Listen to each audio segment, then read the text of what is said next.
which covers the section of South Boulevard where the incident occurred that we're going to be talking about here shortly. I have limited information, and we're actively working the case as we speak.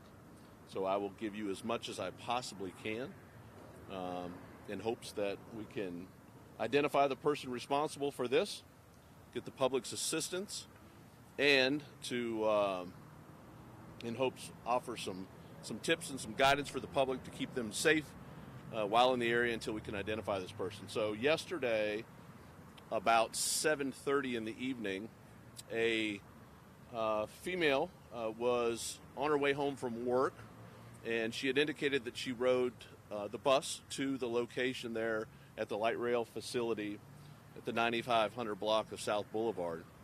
When she got there, she elected to take Uber opposed to getting on the light rail and travel to her residence.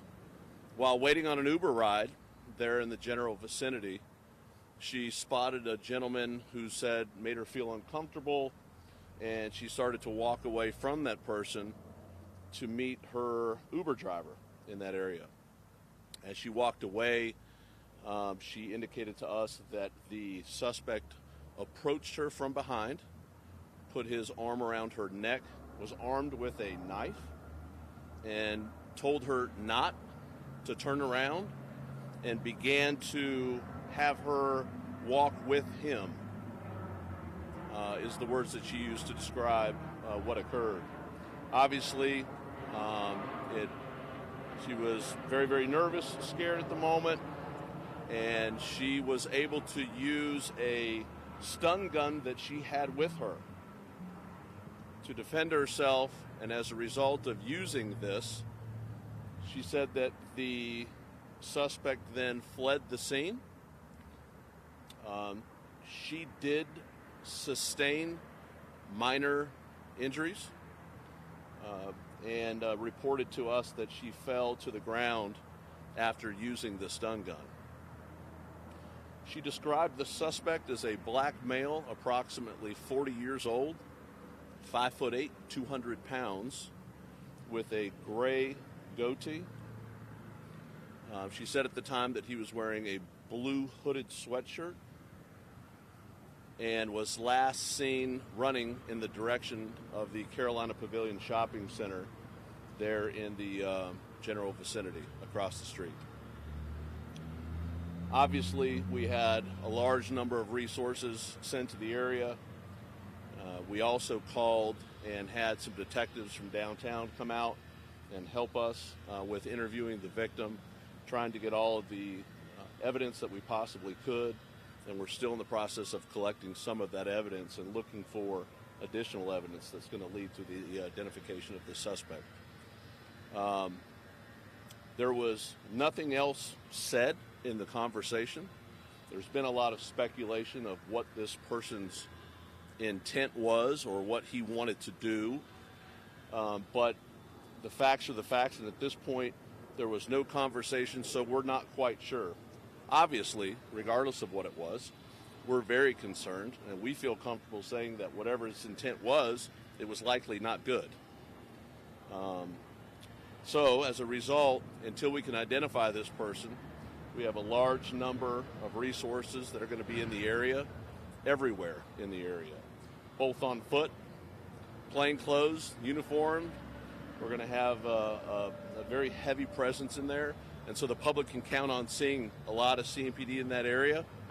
And we want them to know that the area will be patrolled heavily, and we want them to be safe in the area and feel safe in the area knowing that we're there. But we also are going to encourage them, and maybe we should wait until this fire truck goes by.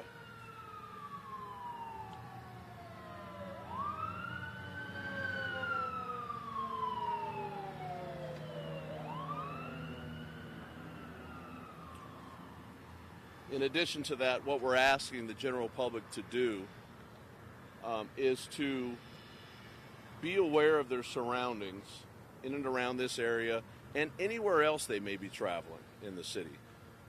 It's a good time for us to remind people when traveling by themselves to be aware of what's going on around them, communicating with family, friends of where they're at, where they're going.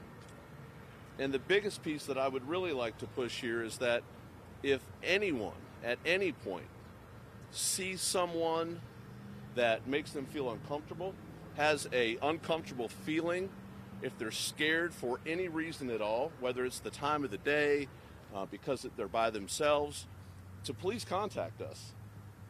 That's what we're here for, is to make the public not only safe and try to prevent them from being victims of any crime, but we have no problem sitting in a general area and being with someone if they do feel uncomfortable, waiting on a bus or an Uber or anything like that. That's what we're here for. And then last, I'd like to point out that although we don't have a suspect now, we're not going to stop until we do identify who this person is. We're looking at video surveillance in the entire area right now, but we're hoping that the public or someone in that area might recognize who this person is.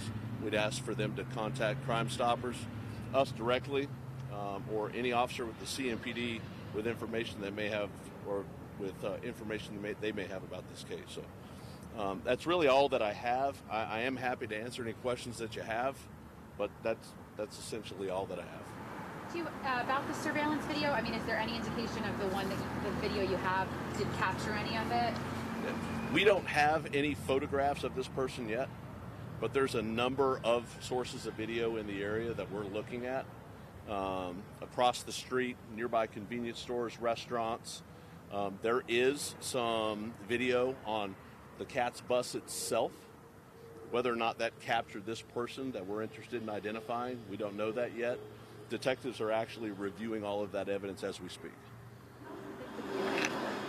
My understanding, obviously, she was transported to the hospital because of her injuries. She was shaken up, as anyone would be. And we're in constant contact with her. Medically speaking, she's going to be fine. But, she's upset about it. And we are too, quite frankly. And we're gonna be in that area a bunch until we find out who this person is. I feel like it's kind of interesting, like if the police warn women, especially who maybe travel by themselves or get off of work at late hours, they always say, Gary may have us sometimes, have these things to protect you. And in this case, she did, and it potentially saved her life. That's what you said. Right. I'm certainly not going to encourage everyone to go out and arm themselves with weapons. It's a personal decision. There's obviously laws that are related to what you can carry and how you can carry it. So we're not asking everyone to arm themselves with weapons, but certainly at the same time, anyone that may be a victim of this type of crime, we expect to fight back.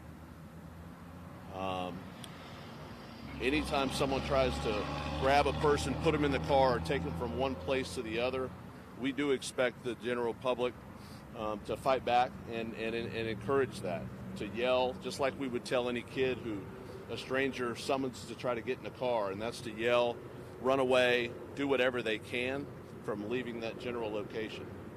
At the same time, I'd like to reiterate, if somebody's trying to take somebody's property, and that's what they're after, we certainly don't encourage anyone to fight in a situation like that.